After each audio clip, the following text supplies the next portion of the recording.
এখানে একটা সারফেস আছে, সারফেস, এর ভেতরে সারফেস মানে প্লেন সারফেস না, এটা একটা ইনক্লোজ সারফেস আছে, মানে এইরকম টাইপের, মানে কি বলবো, আমরা যদি এরকমভাবে আঁকতাম, মানে 3D একটা, তার একটা ভলিউম আছে, বুঝতে পারলে তো ওই সারফেসটা, মানে এরকম 3Dতে তো আঁকাটা একটু বোঝানোটা একটু মুশকিল, মানে এর ভেতরে ফাঁকা, সেরকম একটা সারফেস এটা, ঠিক আছে। ওই সারফেসের ভেতরে একটা চার্জ আছে, কিউ, ঠিক আছে। এইবারে ওই সারফেসের উপরে তুমি একটা এলিমেন্টারি সারফেস নিলে এরকম, ঠিক আছে। তাহলে এই এলিমেন্টারি সারফেস নিলে, এই এলিমেন্টারি সারফেসটার পজিশন ভেক্টর আর, এই কিউবের জন্য এখান থেকে একটা ইলেকট্রিক ফিল্ড এদিকে বেরোবে ই, ঠিক আছে।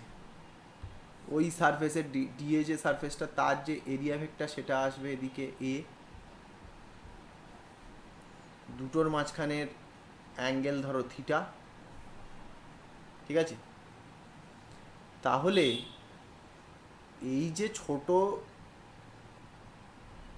যে এলিমেন্টারি এরিয়াটা, সেই এলিমেন্টারি এরিয়াটা এখানে একটা সলিড অ্যাঙ্গেল করবে, সেটা আমরা একটু পরে লিখবো। এখানে একটা সলিড অ্যাঙ্গেল করবে, ও পয়েন্টে কিউ আছে। তাহলে তুমি একটা জিনিস খেয়াল করো, এই যে কিউটার জন্য এখানে যে ইটা হবে, সেই ইটার কত, Q by 4πε0 r square r cap, এটা তো আমরা জানি কুলম্বস ল থেকে, তাই তো। হ্যাঁ।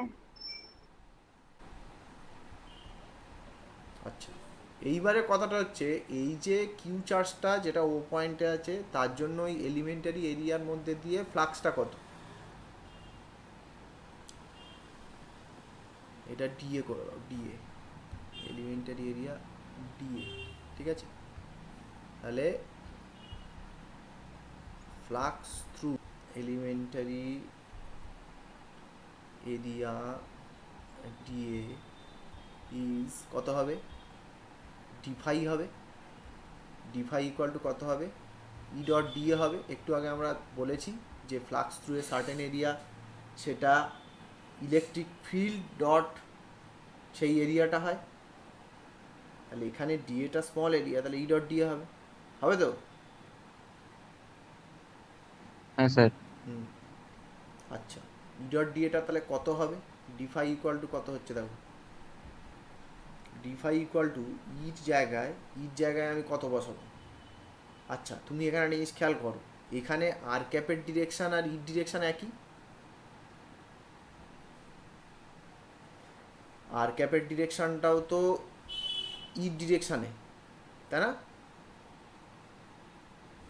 তাহলে এখানে ইর জায়গায় যদি আমি বসাই 4πε0 আর স্কোয়ার আর ক্যাপ, এইটা ডট ডিএ, তাহলে তুমি আমাকে একটা জিনিস বলো তো, ই আর ডেল্টা এর মধ্যে, ই আর ডিএ ভেক্টরের মধ্যে অ্যাঙ্গেল থিটা, তাহলে ই ভেক্টর আর আর ক্যাপের ডিরেকশন তো একই, তাহলে আর ক্যাপ আর ডি এর মধ্যে অ্যাঙ্গেল হতো থিটা। এই জিনিসটাকে ভাঙলে কত হবে, ডিফাই ইকুয়াল টু তোমার কিউ বাই 4πε0 আর স্কোয়ার, এটা কত হবে, আর ক্যাপ ডট ডিএ, মানে সেটা কত হবে, আর ক্যাপের মড 1, ডি এর mod DA into cos theta হবে, আর ক্যাপ ডট ডিএ, এটা মানে কি, আর ক্যাপের মড ডি এর মড কস থিটা, আর ক্যাপ একটা ইউনিট ভেক্টর, তার মড 1, আর ডি এর মড ডিএ ধরে নাও, তাহলে ডিএ কস থিটা তো। হ্যাঁ স্যার। আচ্ছা, এইবারে তুমি এখানে দেখো, তোমার এই যে এই জিনিসটা কি এসছিল আমাদের একটু, Q by 4πε0 d A cos theta by R square, এটা কি এসছিল, ওটা আমাদের সলিড অ্যাঙ্গেল সাবস্টেন্ডেড এসছিল না, বাই এরিয়া ডিএ, এইটাই তোমার ডি ওমেগা এসছিল। আমি আরেকবার ওই পেজটা দেখাচ্ছি এক্ষুনি, এটা হচ্ছে solid angle subtended at O by DA. ঠিক আছে, আচ্ছা আগের যে পেজটা ছিল দেখো, সলিড অ্যাঙ্গেলে আমরা একটু আগে করেছিলাম, সলিড অ্যাঙ্গেলের এখানে থেকে নাও। সলিড অ্যাঙ্গেলের ক্ষেত্রে আমাদের কি এসেছিল, নতুন জিনিস গুলিয়ে যাওয়া স্বাভাবিক। এই যে ডিএ এরিয়া ও পয়েন্টে যে সলিড অ্যাঙ্গেল করছে সেটা কত, ডেল্টা এ ওয়ান, এখানে ডেল্টা ওয়ান এরিয়া ছিল, delta A one cos theta by R square ছিল। দেখো এই টার্মটা ভালো করে দেখে নাও, তাহলে ডেল্টা এ ওয়ানের জায়গায় যদি আমি এটা infinitesimal area D A one করতাম, তাহলে এটা D omega equal to D A one cos theta by R square হতো। তো হ্যাঁ স্যার। ঠিক আছে, তো তাহলে এটা তো সলিড অ্যাঙ্গেল, ডিএ দিয়ে এখানে যে সলিড অ্যাঙ্গেল হচ্ছে এটা। এবার আমাদের এখন যেটা করছি সেখানে দেখো ওই একই টার্ম এসছে, দেখো DA cos theta by R square. এই যে এরিয়াটা, এই যে ছোট এরিয়াটা, এই যে ডিএ যে এরিয়াটা, এই এরিয়াটা, এই এরিয়াটা ও পয়েন্টে যে সলিড অ্যাঙ্গেলটা করেছে সেই সলিড অ্যাঙ্গেলটা হচ্ছে ডি ওমেগা। আর সেটা আমরা একটু আগে ওইখানে আমরা দেখিয়ে দিয়েছি যে আমাদের এই যে জিনিসটা, এই যে DA cos theta by R square, এটাই তো সলিড অ্যাঙ্গেল, এটা এসেছিলো। তাহলে এবারে এই জিনিসটাকে তুমি দেখো, এই জিনিসটাকে এবার এখন জিনিসটা খুব সিম্পল হয়ে গেল। এবারে খেয়াল করো, এটাকে যদি আমি বোথ সাইড ইন্টিগ্রেশন করে দিই তাহলে কত আসবে, কিউ তো ফিক্সড, 4πε0, সেটাও কনস্ট্যান্ট। তাহলে ডি ওমেগার ওপরে যদি পুরো ইন্টিগ্রেশন করে দিই তাহলে কত হয়, একটা পয়েন্টের চারদিকে টোটাল সলিড অ্যাঙ্গেল কত হয়, একটু আগে করলাম, একটা পয়েন্টের চারদিকে টোটাল সলিড অ্যাঙ্গেল কত হয়, 4 4 পাই। পাই। 4π হয়। এই যে করেছি, কোথায় গেল, এই যে 4π করেছি, এই যে ডি ওমেগার পুরোটা ইন্টিগ্রেশন করে 4π হয়, ওখানে বসাবো। তাহলে এখানে এটা টোটাল ইন্টিগ্রেশন করলে নেট ফ্লাক্স, এটা হচ্ছে নেট ফ্লাক্স হয়ে যাবে। অনেকগুলো টার্ম তো গুলিয়ে যাওয়া স্বাভাবিক, আবার ভালো করে পড়তে হবে, তারপরে আবার আমরা রিভাইজ করব। কিউ বাই 4πε0, তাহলে এখানে 4π হবে, 4π কেটে দাও, তাহলে এটা কিউ বাই ε0 হবে। ঠিক আছে, তার মানে জিনিসটা কি আসলো, জিনিসটা এটাই আসলো। এইবার একটু এই জিনিসটাকে আরেকবার বলে দিই। এটা তার মানে তোমার দেখো, ফাই ডিফাই যেটা থেকে শুরু করেছিল, ডিফাই ইকুয়াল টু এটা ছিল ই ডট ডিএ ছিল, তার মানে এই জিনিসটাকে আমরা কি লিখতে পারি, ই ডট ডিএ ছিল তো, তাহলে এই ই ডট ডিএটাকে এটাকে এইভাবে লিখতে পারি,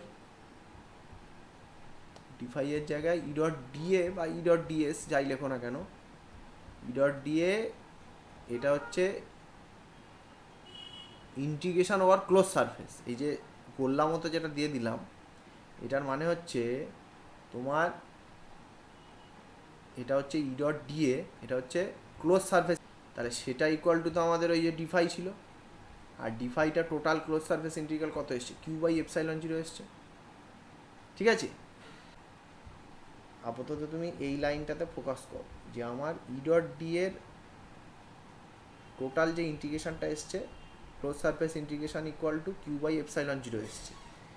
তাহলে সেটা কি হলো, অ্যাকচুয়ালি হলো এটাই যে আমার এরকম একটা বড় যদি সারফেস থাকে, সারফেস মানে কি, প্লেন সারফেস নয়, একটা ক্লোজ সারফেস, এই যে যেরকম 3D একটা সারফেস, ওর ভেতরে একটা চার্জ আছে, এটার ভেতরে একটা চার্জ আছে। ঠিক আছে, এর ভেতরে একটা চার্জ আছে এবং এর বিভিন্ন পয়েন্ট থেকে ইলেকট্রিক ফিল্ডগুলো এইভাবে বেরোবে ওই চার্জের জন্য। ঠিক আছে, এর যে এলিমেন্টারি এরিয়াগুলো তার বিভিন্ন জায়গা থেকে ইলেকট্রিক ফিল্ডগুলো এইভাবে কাট করে করে বেরোবে। ছবিটা বোঝা যাচ্ছে কি বলো,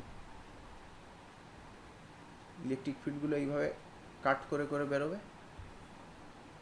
তাই না? তুমি তো একটা এনক্লোজ সারফেস দিয়ে একটা চার্জটাকে যদি ঘিরে দাও, তাহলে ওই চার্জের জন্য যে ইলেকট্রিক ফিল্ডগুলো হবে, সেই ইলেকট্রিক ফিল্ডগুলো সারফেসটাকে বিভিন্ন জায়গায় কাট করে করে বেরোবে তো।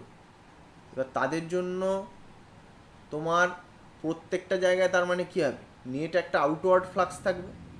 ফ্লাক্সটা আমরা কি ডিফাইন করেছি, ই ডট দিয়ে। তাহলে এই যে ছোট ছোট এরিয়াগুলোর যে ফ্লাক্স, এইটা ইন্টিগ্রেশন করা মানে কি, তোমার এই যে ডি এর জন্য যে ফ্লাক্সটা সেটা ই ডট দিয়ে, তাহলে এইটার ওপর ইন্টিগ্রেশন করা মানে কি, তুমি এখানে এই চার্জের জন্য পুরো সারফেসের ওপর যে নেট আউটওয়ার্ড ফ্লাক্স সেটা ক্যালকুলেট করছো। এখানে ডিফাই ইকুয়াল টু ই দিয়ে করলাম, ইর ভ্যালু বসিয়ে দিলাম।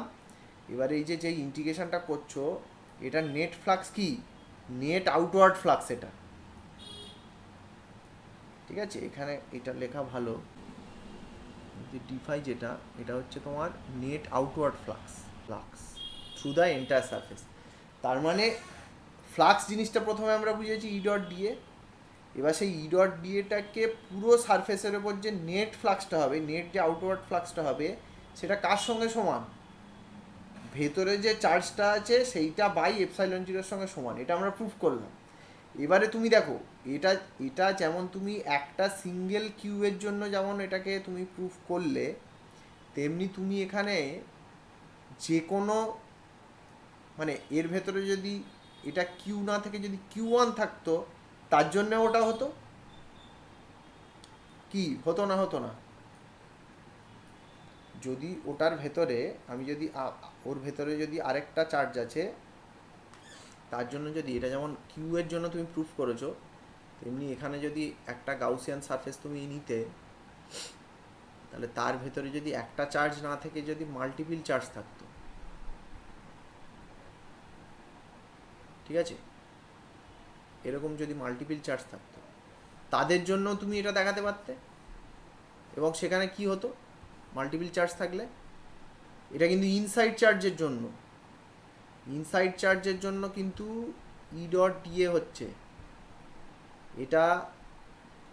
তখন কি হতো, তখন এটা ইকুয়াল টু কত হতো, ভেতরে যে কটা চার্জ আছে বাই এইটা হতো। আচ্ছা, এখানে কারোর মনে হচ্ছে না এটা যদি প্লাস চার্জ না হয় নেগেটিভ চার্জ হলে কি হতো, নেগেটিভ চার্জটা দেখে নাও।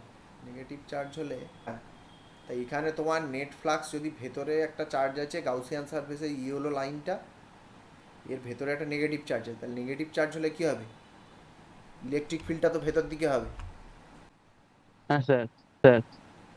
নেগেটিভ চার্জ থাকলে ইলেকট্রিক ফিল্ডটা ভেতর দিকে হবে, তাই ইলেকট্রিক ফিল্ডটা যদি ভেতর দিকে হয়, তার জন্য কত হবে দেখো, তার ক্ষেত্রে তুমি ডিফাই যেটা লিখবে, ই ডট ডিএ লিখবে, সেখানে ডিএ কস থিটা, থিটা কোন অ্যাঙ্গেলটা, এইটা হবে। কিন্তু সেখানে এরিয়া ভেক্টর আর আর এর মধ্যে যে অ্যাঙ্গেলটা সেটা থিটা ড্যাশ, সেটা তুমি দেখো, এই যে কস থিটাটাকে রিপ্লেস করছি কি দিয়ে, কস থিটা এখানে আছে, ইর ভ্যালু আগের মতো বসিয়েছি, ইর ভ্যালু এখানে কত হবে, Q by four pi epsilon zero R square হবে, ইর ম্যাগনিটিউড ভ্যালু। আর তারপরে কস থিটা মানে কি লেখা যাবে, কস পাই মাইনাস থিটা ড্যাশ, তাহলে সেখান থেকে লিখে কিন্তু মাইনাস কস থিটা ড্যাশ এসে গেছে। তাহলে DA minus DA cos theta dash by R square যেটা, সেটা কিন্তু মাইনাস ডি ওমেগা হচ্ছে। তাহলে নেগেটিভ চার্জের জন্য দেখো মাইনাস ডি ওমেগা হলো, কিন্তু সেই মাইনাসটা বাইরে এসে এখানে ডি ওমেগার ওপর ইন্টিগ্রেশনের ফোর পাই হলো, তাহলে এখানে কিন্তু নেগেটিভ চার্জ যদি হতো, তার জন্য minus Q by epsilon zero হতো। ঠিক আছে, এই ক্যালকুলেশনটা আরেকবার দেখবে। আচ্ছা দেখো, এখানে তুমি যেমন সিঙ্গেল একটা কিউয়ের জন্য যেমন এটা করতে পেরেছো, তেমনি মাল্টিপল যদি তোমার আলাদা আলাদা চার্জ থাকে, তাদের জন্যেও তো আলাদা আলাদাভাবে তোমার তো নেট ফ্লাক্সগুলো কী হবে, একটা চার্জের জন্য ফ্লাক্স হবে, আরেকটা চার্জের জন্য ফ্লাক্স হবে, আরেকটা চার্জের জন্য ফ্লাক্স হবে, তাহলে নেট ফ্লাক্সগুলো যোগ হবে না, অ্যাড হবে না। চেষ্টা করো, এখানে একটা এরিয়া হলো তো, তাহলে কিউ থ্রির জন্য ধরো এখানে একটা ইলেকট্রিক ফিল্ড থাকবে, সেই ইলেকট্রিক ফিল্ডটা হচ্ছে ই থ্রি। হ্যাঁ, তার জন্য আমি ক্যালকুলেট করতে পারি। সিমিলারলি কিউ ওয়ানের জন্য আমার এখানে একটা ইলেকট্রিক ফিল্ড থাকবে। এটা ছবিটা কমপ্লিকেটেড হবে, কিন্তু জিনিসটা তুমি চাইলে বুঝতে পারবে আস্তে আস্তে। সেটা ই ওয়ান হবে। আর কিউ টুর জন্য এখানে ই টু হবে। ঠিক আছে, তাহলে আমি যদি এখানে ইকুয়েশনটা লিখতাম আগেরটার মতো, ওই যে কিউ ওয়ানের জন্য যেটা করেছি, এই যে এইদিকে যে ক্লোজ সারফেস ইন্টিগ্রেশন, ওটা তো সিঙ্গেল চার্জের জন্য এসছে ইন্টিগ্রেশন করে। তোমার এখানে কিউ ছিল, এখান থেকে ইলেকট্রিক ফিল্ড বাইরে এরকমভাবে আসছিল, তাহলে একটা সিঙ্গেল চার্জের জন্য এটা এসছে। তো এই ইকুয়েশনটা তো আমরা প্রুফ করেছি, এটা নিয়ে কারো সমস্যা নেই তো? হ্যালো? না স্যার। আচ্ছা, যাই হোক। তাহলে এবার দেখো, এটাকে যদি তিনটে চার্জ আছে তো, এবং এখানে যদি একটা নেগেটিভ চার্জও থাকে, নেগেটিভ চার্জ আমি আঁকছি না, নেগেটিভ চার্জের জন্য যে minus Q by epsilon zero সেটা আমি জানি। তাহলে তুমি এখানে দেখো, এখানে Q one Q two Q three আছে, তিনটে চার্জ আছে। তাহলে এখানে নেট ইলেকট্রিক ফিল্ড কত? এখানে নেট ইলেকট্রিক ফিল্ড কত? আমি সিম্পল আমাদের এই কেসের জন্য সেটা ই one plus E two plus E three. তো ওই যে তোমার এই যে পয়েন্টটা সারফেসের উপরে, এই পয়েন্টে নেট ইলেকট্রিক ফিল্ড সব কটা ইলেকট্রিক ফিল্ড যোগ করলে সেইটা হবে তো? হ্যাঁ স্যার। আচ্ছা, তাহলে তোমাকে যদি আমি বলি যে এই ইন্টিগ্রেশনটা যদি আমাকে করতে হয় ই নেট ডট ডিএ, এই ইন্টিগ্রেশনটা যদি আমাকে করতে হয়, সেটা আমি কী লিখব? ই ওয়ান ডিএ এরম হবে, প্লাস ই টু ডিএ, এটা হচ্ছে প্রথম চার্জের জন্য, এটা সেকেন্ড চার্জের জন্য, ই থ্রি ডিএ এরম হবে তো? ই নেটটাকে ভেঙেছি প্রত্যেকটা পার্টের, এটার ভ্যালু কত?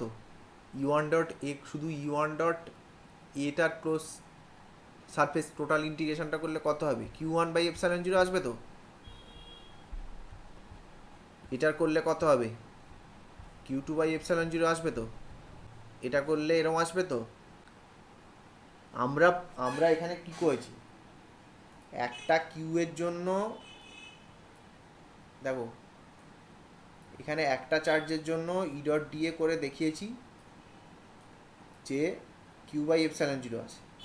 এবারে আমার ওই যে সারফেসটা, তার মধ্যে একটা চার্জ না থেকে যদি মাল্টিপিল চার্জ থাকে, তাহলে মাল্টিপিল চার্জ থাকলে প্রত্যেকটা চার্জের জন্য একটা করে ইলেকট্রিক ফিল্ড হবে।